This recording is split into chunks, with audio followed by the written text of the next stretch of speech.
Во Скопје се протестираше за ослободување на притворените водачи на ОНА, на кои ќе им се суди во меѓународниот суд во Хаг.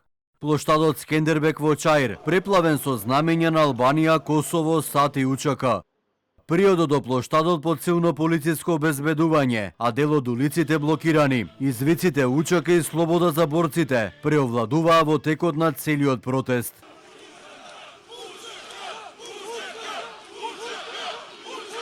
Председателот на ДУИ Али Ахмети во својот говор потенцираше дека процесот во Хаг треба да заврши со ослободителна пресуда, бидејќи како што рече, тие кои се зад решетки не сториле кривични дела. ОВК не била против ниту еден народ, туку се борела за слобода на албанците, дополни Ахмети.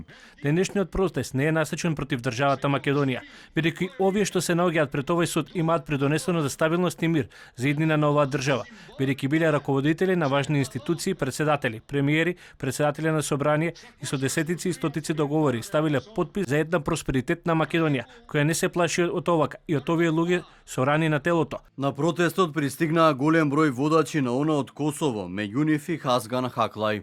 Никој не може да ја затемни славата на ОНА.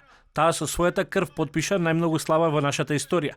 По ерата на Скендербек, по албанската лига од Призрен, тоа е најсветла ера, ерата на ОНА. На протестот во првите редови присутни водачите на ОНА од Косово и Македонија, заедно со функционери на ДУИ, како Елијансата за албанците на чело со Зијадин Села. Коалициониот партнер на ВМРО ДПМН Вреди најави поддршка, но на плоштадот Скендербек нивните лидери не беа присутни. Премиерот Христијан Мицкоски неколку дена пред протестот изјави дека Ахмети прави обид да се мобилизира пред партискиот конгрес на ДУИ, оценувајќи дека ова е погрешен чекор, поради кој во иднина тешко ќе може да најде политички партнер. Според премиерот, протестот дополнително ќе го изолира лидерот на ДУИ и ќе го обележи како генератор на нестабилност во државата.